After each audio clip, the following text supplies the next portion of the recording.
Okay, so this is the Gemara, Daf Yomi. We're in Avodah Zarah, Daf 51. In the meantime, Daf 51. So at the end of 50, it says, Abaye raised an objection to Rava's explanation from a Baraita. One who fed safat, an idle excrement, or who poured a chamber pot of urine before it as a libation, now we're in 51, is liable even though these substances are repugnant, and even when this is not the typical manner of worshiping that idol. So granted, when one pours a chamber pot of urine before the idol, there's an act of throwing that scatters the offering.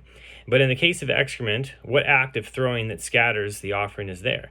The Gemara answers, this is stated with regard to moist excrement, which breaks apart when thrown.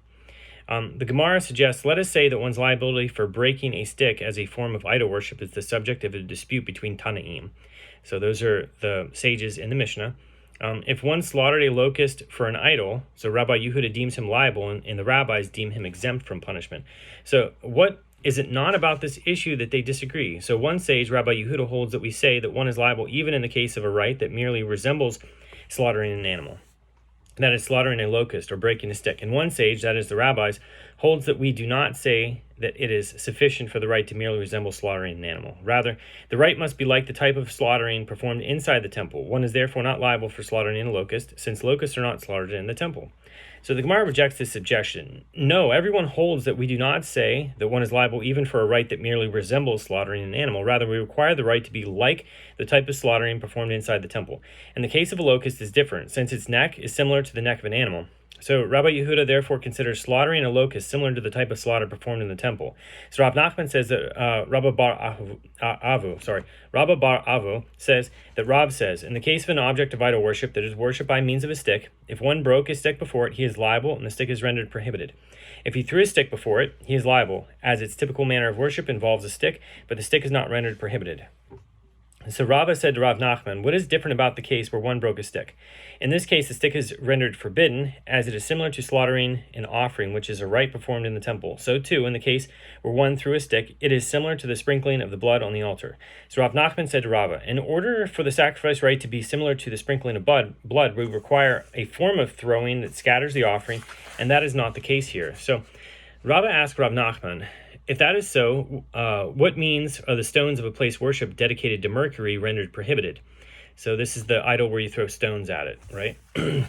As they do not break apart when they are thrown. So Rav Nachman said to Rava, this question was difficult for me as well, and I asked Rabba Bar Avu about it, and Rabba Bar Avu asked Chia Bar Rav, and Chia Bar Rav asked Rav. And Rav said to Chia Bar Rav, this action is comparable to the act of enlarging an object of idol worship. The stones are not rendered prohibited as an offering brought in idol worship. Rather, they are considered part of the pile dedicated to Mercury itself. So Rava said to Rav Nachman, this works out well according to one who says that the object of idol worship of a Gentile is prohibited immediately. But according to one who says it is not forbidden until it is worshipped, let it be permitted, as he did not worship it, since he sacrificed no offering to it. And Rav Nachman said to Rava, each and every one of the stones becomes part of the object of idol worship and is also considered an offering to the other stone that preceded it. So Rava replied, if so, at least the last stone should be permitted, and nothing has yet been sacrificed to it. So Rav Nachman said to Rava, if you know which one it is, you may go and take it, as it is indeed permitted. So Rav Ashi says, even the last stone is forbidden, as each and every one of the stones becomes an offering to itself, and also an offering to the other stone that preceded it. We learned in a Mishnah, so 51b, if one found a garment, money, or vessels at the head of Mercury, they are permitted, as they are not an offering but were left there for some other reason. If one found vine branches laden with clusters of grapes, or wreaths made of stalks, or containers of wine, oil, or flour, or any other item, the like of which is sacrificed on the altar there, the item is prohibited. The Gemara asks, granted, with regard to wine, oil, or flour, there's a sacrificial rite comparable to those rites performed inside the temple, and there's a rite that is similar to the sprinkling of blood that scatters the offering. But in the case of vine branches laden with clusters of grapes and wreaths made of stalks, there is neither a sacrificial rite comparable to those rites performed inside the temple, as these items are not sacrificed on the altar in the temple, nor is there a rite that is similar to the sprinkling of blood on the altar that scatters the offering. So Rava said that Ula said, the Mishnah is referring to a case where he initially picked the grapes for that purpose in order to sacrifice them in idolatrous worship. The act of picking the fruit is comparable to slaughtering an animal, and it renders them forbidden. So Rabbi Abahu says that Rabbi Yochanan says, from where is it derived concerning one who slaughters a blemished animal in idolatrous worship that he is exempt. It is derived from a verse as is stated, "He that sacrifices to the gods, save to the Lord only, shall be utterly destroyed." Exodus 22:19. The verse contrasts sacrifice and offering to God with sacrifice and offering to other gods, indicating that the Torah prohibits only sacrificial rites that are comparable to those rites performed inside the temple. The blemished animals are disqualified from being sacrificed in the temple. Rava discussed this matter. With regard to what type of blemish does this apply? If we say that it applies in the case of a blemish on the cornea of the eye, that is difficult. Now that such an offering is fit for descendants of Noah to offer to the Most High on their personal altar, is it necessary to state that it is considered an offering with regard to the prohibition of idol worship? Rather, the halacha that one who slaughters a blemished animal in idolatrous worship is exempt is stated with regard to an animal that is lacking a limb, and it is in accordance with the statement of Rabbi Elazar. So, as Rabbi Elazar says, from where is it derived that with regard to an animal that is lacking a limb, it is prohibited for descendants of Noah to sacrifice it? This is derived from a verse, as it is stated, "And of every living thing of all flesh, 2 of every sort shall you bring into the ark, to keep them alive with you." Genesis 6:19. The Torah states "of every living thing," indicating that Noah should bring into the ark an animal whose extremities are living, as some of the animals would subsequently be used as offerings. The Gemara asks, isn't that phrase, "of every living thing," required to exclude an animal with a wound that will cause it to die within 12 months, or a Tereifa? So it's considered a Tereifa, so which is disqualified as an offering. The Gemara answers, the disqualification of a Tereifa is derived from the verse, "Of the fowl, also of the air, 7 and 7, male and female, to keep seed alive upon the face of all the earth." Genesis 7:3, as a Tereifa cannot procreate. So the Gemara asks, this works out well according to one who says that a Tereifa cannot bear offspring, but according to the one who says that Tereifa can bear offspring, what can be said?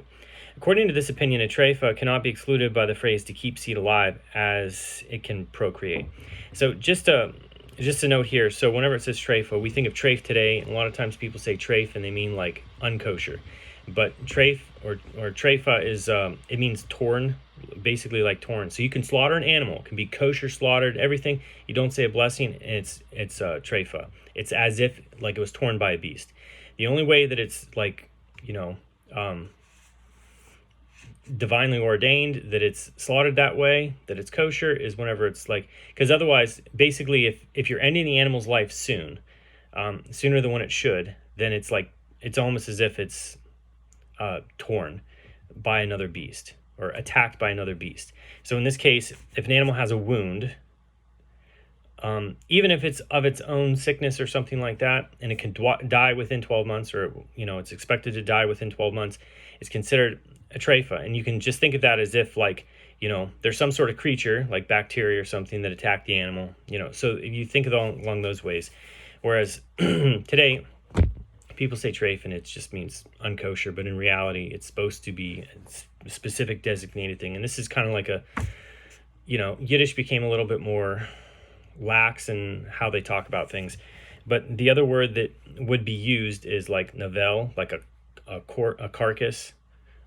So Hebrew, the Torah actually has various designations of different things. So anyway, continuing, the Gemara answers, the verse states, "You shall bring into the ark to keep them alive with you." Genesis 6:19. The term "with you" indicates that the verse is referring to animals that are similar to you, excluding a treifa. The Gemara challenges, but perhaps Noah himself was a treifa. In that case, one cannot exclude a treifa from the comparison of animals to Noah. The Gemara explains, it is written about Noah that he was a man righteous and without blemish. Genesis 6:9, indicating that he was physically whole. The Gemara challenges, perhaps the term "without blemish" is referring to his conduct and not to his physical attributes. The Gemara explains the term "righteous" is written about him, indicating that his conduct was faultless, and therefore the term "without blemish" is necessarily referring to his physical completeness. The Gemara challenges, perhaps the term "without blemish" is referring to his conduct, and the term "righteous" is referring to his good deeds. The Gemara explains, you cannot say that Noah himself was a treifa, as if it enters your mind to say that Noah was a treifa, you must say that the merciful one said to Noah, "Bring into the ark animals that are similar to you," that is treifot, but do not bring whole, unblemished animals, and this is clearly not reasonable. So the Gemara asks, now that the disqualification of a treifa is derived from the term "with you," why do I need the phrase "to keep seed alive"? So do you see how the whole Torah, like all these phrases, all these things that are in there, are completely... This is how the oral tradition derives understanding from the Torah. And it's so interesting. This is one of the things that's just absolutely interesting about about the Talmud, is like all this stuff is derived and pulled out and studied, like all these little tiny phrases and just the interchange of a vow, like, okay, so the Gemara asks, now that the disqualification of a Tereifa is derived from the term with you, why do I need the phrase to keep seed alive? The Gemara answers, if one excluded a Tereifa only from the term with you, I would say that Noah brought the animals into the ark merely for the purpose of companionship, and therefore even an aged animal who could not bear offspring, and even one who was castrated, could be brought into the ark. So the phrase to keep seed alive therefore teaches us that only animals that could reproduce were brought into the ark. So Rabbi Elazar says, from where is it derived concerning one who slaughters an animal as an offering to Mercury, that he is liable even though it is not typically worshipped in this manner? So this is derived from a verse, as it is stated, quote, and they shall not slaughter their offerings any more to the Seirim, after whom they go astray. This shall be to them an eternal statute throughout the generations. Leviticus 17:7. So if this verse is not needed for the matter of prohibiting the worship of an idol in its typical manner, it must apply to another matter. The verse cannot be referring to idols that are typically worshipped by slaughtering offerings, as this prohibition is written in the verse, unless you inquire after their gods, saying, how do these nations serve their gods? Even so I will do likewise. Deuteronomy 12:30. One must therefore apply the verse to the matter of prohibiting the object of idol worship. One must therefore apply the verse to the matter of prohibiting the worship of an idol in an atypical manner, so not a typical manner. The Gemara asks, but with regard to this verse, does it come to teach this prohibition? This verse is required for that which is taught in a Baraita with regard to the prohibition against sacrificing offerings outside the temple. Okay, now, I'm a debate. So the verse states, any man that slaughters an ox outside the camp, and to the entrance of the tent of meeting, he did not bring it to sacrifice an offering to the Lord. Leviticus 17, verses 3 and 4. Until this point, the verse is speaking about sacrificial animals that one consecrated during a period when the prohibition of sacrificing offerings on private altars was in effect. After the tabernacle was erected, and then he also sacrificed them during the period when the prohibition of sacrificing on private altars was in effect. This is apparent as the punishment for sacrificing them is stated in this verse, as it is stated, and to the entrance of the tent of meeting he did not bring it, to sacrifice an offering to the Lord, before the tabernacle of the Lord. That man shall be cut off from among his people, Leviticus 17:4. So we have heard from that verse the punishment, but with regard to the prohibition against sacrificing on a private altar, from where is it derived? The verse states, take heed to yourself, lest you offer up your burnt offerings in every place that you see, Deuteronomy 12:13. So the Gemara comments, and this is in accordance with the principle that Rabbi Avin says that Rabbi Ilah says, as Rabbi Avin says that Rabbi Ilah says, wherever it is stated, beware, lest, or do not. This is nothing other than a prohibition. So the Baraita continues. From that point onward, the verse is speaking about sacrificial animals that one consecrated during a period when there was a permission to sacrifice offerings on the private altars before the tabernacle was erected, and then one sacrificed them outside the temple during a period when the prohibition of sacrificing on private altars was in effect. So this is apparent as it is stated, in order that the children of Israel shall bring their sacrifices, they shall slaughter upon the open field, that they shall bring them to the Lord, to the entrance of the tent of meeting, Leviticus 17:5. The phrase, their sacrifices, which they slaughter, that's a quote, their sacrifices which they slaughter, is interpreted as referring to offerings that I have previously permitted you to slaughter on private altars. This verse teaches that those offerings may now be sacrificed only inside the tabernacle. The phrase, upon the open field, teaches that in the case of anyone who slaughters an offering upon a private altar during a period when the prohibition of sacrificing on private altars is in effect, even if he sacrifices the offering to God, the verse ascribes him blame as if he is slaughtering it upon the open field in idolatrous worship. The verse continues, that they shall bring them to the Lord. This is a positive mitzvah to sacrifice even offerings that were consecrated before the temple was erected in the wilderness. From where is it derived that there is a prohibition against sacrificing them outside the tabernacle? The verse states, and they shall not slaughter their offerings any more to the Seirim, after whom they stray. This shall be to them an eternal statute throughout the generations, Leviticus 17:7. One might have thought that sacrificing these offerings outside of the tabernacle would be punishable by karet, or spiritual excision, as this is the halakha with regard to offerings consecrated after the tabernacle was consecrated. Therefore, the verse states, quote, this shall be to them an eternal statute throughout the generations, Leviticus 17:7. One can infer from this verse that this, the punishment for transgressing a positive mitzvah and a prohibition, applies to them, but no other punishment applies to them. In any event, the Baraita interprets the verse, and they shall not slaughter their offerings anymore to the Seirim, as prohibiting sacrificing to God on private altars, not as Rabbi Elazar interpreted it as prohibiting the worship of an idol in an atypical manner. So, Rava said, one may derive both halachot from the verse as the term "and they shall not" can be interpreted as referring to two distinct prohibitions. Read into the verse, quote, "and they shall not slaughter," which is interpreted as prohibiting offerings to God on private altars. And also read into the verse, "and they shall not slaughter any more," to the set urim, which is interpreted as prohibiting the worship of an idol in an atypical manner. So the Mishnah now says, if one found money, a garment, or vessels at the head of Mercury, these are permitted. If one found vine branches laden with clusters of grapes, or wreaths made of stalks, or containers of wine, oil or flour, or any other item, the likes of which is sacrificed on the altar, there it is prohibited. So now the Gemara says, the Mishnah teaches that money, clothing, or vessels found at the head of the idol are not forbidden. The Gemara asks, from where are these matters derived? So Rav Chia bar Yosef says that Rabbi Oshaya says, one verse states, and you have seen their detestable things in their idols, wood and stone, silver and gold, which are with them, Deuteronomy 29:16. And one verse states, quote, and you shall not covet the silver or the gold that is on them, nor take it for yourself, Deuteronomy 7:25. How can these texts be reconciled? The second verse mentions the prohibition of only silver and gold, whereas the first verse also mentions wood and stone. The Gemara answers, this teaches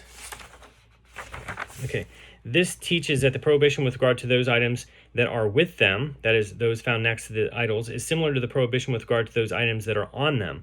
Just as with regard to those items that are on the idols, a decorative item, that is gold or silver, is prohibited, but that which is not a decorative item is permitted. So too with regard to those items that are with the idols, a decorative item is prohibited, and that which is not a decorative item is permitted.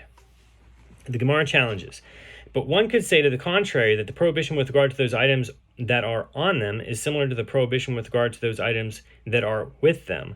Just as with regard to those items that are with the idols, everything that is found with them is included in the prohibition, as the verse mentions wood and stone, which are not decorative items, so too with regard to those items that are on the idols, everything that is on them is forbidden.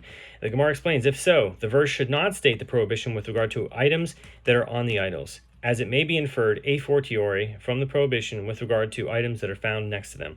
So the Gemara challenges, the Mishnah teaches that money that is found at the head of the idol is permitted. This is difficult, as money is a decorative item. The school of Rabbi Yonai say, the ruling of the Mishnah is not stated with regard to a case where coins were placed on the idol in order to adorn it. Rather, the ruling of the Mishnah is stated with regard to a case where the money is inside a purse that is tied onto the idol and suspended from its neck for safekeeping or left there as payment for the priest. So, the Gemara challenges. The Mishnah teaches that a garment found at the head of the idol is permitted. This is difficult, as a garment is a decorative item. The school of Rabbi Yonai say the ruling of the Mishnah is not stated with regard to a garment that was placed on the idol in order to adorn it. Rather, the ruling of the Mishnah is stated with regard to a garment that is folded and placed upon the head of the idol. The Gemara challenges, the Mishnah teaches that vessels found at the head of the idol are permitted. This is difficult, as a vessel is a decorative item. So Rav Papa said, the Mishnah is referring to where a pot or a mashkilta is placed upside down upon the head of the idol, in which case it does not serve as decoration. So Rav Asi bar Chia says, any item that is found within the inner partitions that surround the idol, even water or salt, is prohibited, as it is assumed to be an offering brought in idolatrous worship. With regard to items that are found outside the partitions, a decorative item is prohibited, but that which is not a decorative item is permitted. So Rabbi Yoshi bar Hanina says, we have a tradition that the halacha with regard to the partitions applies neither to Peor nor to Mercury. The Gemara asks, with regard to what halacha is this stated? If we say that this means that with regard to Peor and Mercury, even items that are found inside the partitions are treated like those that are found outside the partitions, and they are permitted, this is difficult. Now Peor is worshipped by defecating before it. Even excrement is offered to Peor. Is it possible that its worshippers do not sacrifice water and salt to it? Although water and salt are not generally offered to an idol, in the case of Peor, they certainly can be. Rather, Rabbi Yoshi bar Hanina means that with regard to Peor and Mercury, even items that are found outside the partitions are treated like those that are found inside the partitions, and they are prohibited even if they are not decorative items. So the Mishnah now says, in the case of an object of idol worship that had a garden or a bathhouse, one may derive benefit from them when it is not to the advantage of the idol worship, that is, when he does not pay for his use, but one may not derive benefit from them when it is to their advantage, that is, if one required to pay for its use. If the garden or bathhouse belong jointly to the place of idol worship and to others, one may derive benefit from them, both when it is to their advantage and when it is not to their advantage. A Gentile's object of idol worship is prohibited immediately, so as soon as it is fashioned for that purpose, but a Jew's object of idol worship is not prohibited until it is actually worshipped. Okay, the Gemara now says, Abaye says, the case where use of the garden or bathhouse is to the financial advantage of the idol worship is referring to a case where it is to the financial advantage of the priest, who receive payment for the use of the garden or bathhouse. The case where it is not to their financial advantage is referring to a case where it is not to the financial advantage of the priest. This is to the exclusion of a situation where using the facility is only to the financial advantage of the idol's worshippers, in which case one is permitted to derive benefit from them. So the Gemara comments, there are those who teach Abaye's statement with regard to the latter clause of the Mishnah. If the garden or bathhouse belong to the place of idol worship and to others, one may derive benefit from them, both when it is to their advantage and when it is not to their advantage. Abaye says the term, when it is to their advantage, is referring to a case where it is to the financial advantage of the other owners, while the term, when it is not to their advantage, is referring to a case where it is not to the financial advantage of the priest. But if the use of the place is to the financial advantage of the priest, one may not derive benefit from the place. The Gemara notes, according to the one who teaches Abaye's statement with regard to the case presented in the latter clause of the Mishnah, where the garden or the bathhouse is only partially owned by the place of idol worship, all the more so does this statement apply to the case presented in the first clause of the Mishnah, where the garden or bathhouse is owned exclusively by the place of idol worship. But according to the one who teaches Abaye's statement, with regard to the case presented in the first clause, Abaye's statement applies only to that case. But with regard to the case presented in the latter clause, since there are others who own the place together with the place of idol worship, even if the use of the garden or bathhouse is to the financial advantage of the priest, it is permitted. The Mishnah teaches, a Gentile's object of idol worship is prohibited immediately, as soon as it is fashioned for that purpose. The Gemara asks, whose opinion is expressed in the Mishnah? The Gemara answers, it is the opinion of Rabbi Akiva, as it is taught in a Braita, quote, you shall destroy all the places where the nations that you are to dispossess serve their gods, upon the high mountains, and upon the hills, and under every leafy tree, Deuteronomy 12:2. The verse is speaking of vessels that were used by Gentiles for idol worship. So one might have thought that the vessels prohibited even if the Gentiles fashioned them, but did not complete them. So completed them. Let me read. One may have thought that the vessels are prohibited even if the Gentiles fashioned them, but did not complete them. Completed them, but did not bring them to the idol, or brought them to the idol, but did not use them for idolatrous worship. Might one have thought that in these cases the vessels are prohibited? The verse states, quote, where the nations that you are to dispossess serve their gods, Deuteronomy 12:2. This indicates that the vessels are not prohibited until they are used for worship. It is from here that the sages stated, a Gentile's object of idol worship is not prohibited until it is worshipped, but a Jew's object of idol worship is prohibited immediately. This is the statement of Rabbi Yishmael. Rabbi Akiva says, the matters are reversed. A Gentile's object of idol worship is prohibited immediately, but a Jew's object of idol worship is not forbidden until it is worshipped. The Mishnah is therefore in accordance with the opinion of Rabbi Akiva. The master said, Amar Mara. The verse is speaking of vessels that were used by the Gentiles for idol worship. The Gemara asked, isn't it written, quote, you shall destroy all the places, Deuteronomy 12:2, indicating that the verse is not referring to vessels. The Gemara, that's a question.